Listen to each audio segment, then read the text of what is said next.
இருபதாவது நாட்களில் யூதேயாவில் உள்ள பெத்லகேமில் இயேசு பிறந்தபோது கிழக்கிலிருந்து சாஸ்திரிகள் எருசலேமுக்கு வந்து, யூதருக்கு ராஜாவாக பிறந்திருக்கிறவர் எங்கே? கிழக்கிலே அவருடைய நட்சத்திரத்தை கண்டு அவரை பணிந்து கொள்ள வந்தோம் என்றார்கள்.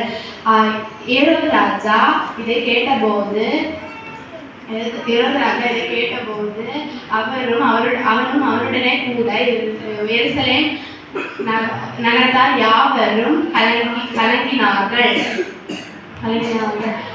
அவர்கள் வேதபாரகர், பிரதான ஆசாரியர், ஜனத்தின் வேதபாரகர்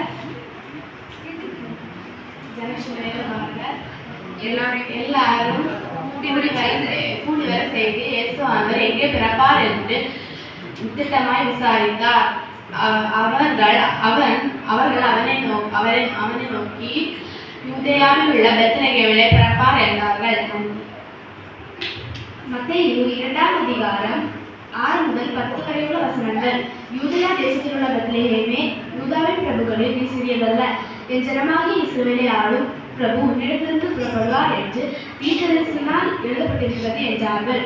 அப்பொழுது ஏரோது சாஸ்திரிகளை ரகசியமாய் அழைத்து நட்சத்திரம் காணப்பட்ட காரணத்தை குறித்து அவர்களுக்கு திட்டமாய் விசாரித்து, நீங்கள் போய் பிள்ளையை குறித்து திட்டமாய் விசாரியுங்கள், நீங்கள் அதை கண்ட பின்பு நானும் வந்து அதை பணிந்து கொள்ளும்படி எனக்கு அறிவிங்கள் என்று சொல்லி அவர்களை பெத்லகேமுக்கு அனுப்பினான். ராஜா சொன்னதை கேட்டு போகையில், இதோ அவர்கள் கிழக்கிலே கண்ட நட்சத்திரம் பிள்ளை இருக்கும் ஸ்தலத்துக்கு மேல் வந்து நிற்கும் வரை அவர்களுக்கு முன் சென்றது. அவர்கள் அந்த நட்சத்திரத்தை கண்டபொழுது மிகுந்த ஆழ்ந்த சந்தோஷம் அடைந்தார்கள். நன்றி.